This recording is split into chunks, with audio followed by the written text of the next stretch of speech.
Howdy, I'm Liz from Liz at Midlife. Every parent wants to believe that their child is unique and different and special. And they are to their parents. We have the same problem. We have one child. We wanted to believe she was amazing. We discovered she actually was, and it was very unusual. Our daughter Emily, from a very early age, had what turned out to be sort of an uncanny ability to recognize people, particularly in television and movies, by their face or their voice or their walk. And we assumed it was not unusual for a long time. She had a particular obsession with Tim Curry, who was an actor who has done a lot of voice work in children's cartoons recently. And, well, she was a kid and she could always recognize his voice.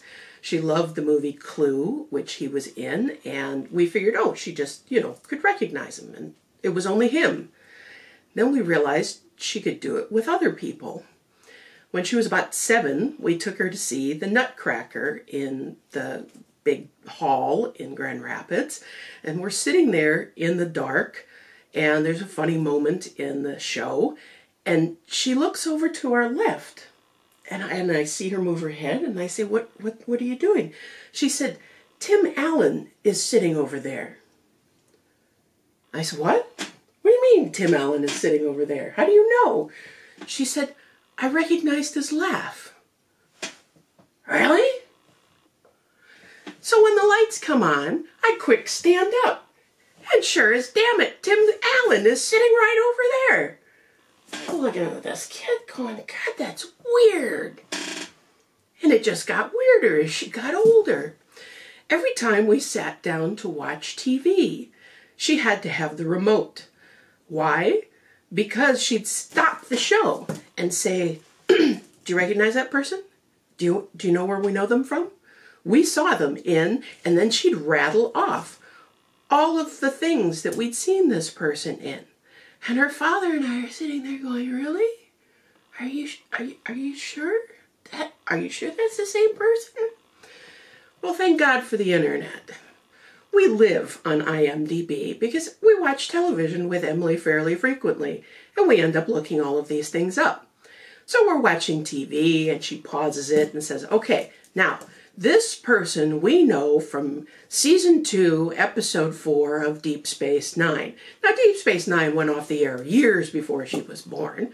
So she, she's seen it, but she hasn't memorized all the episodes, or so I thought.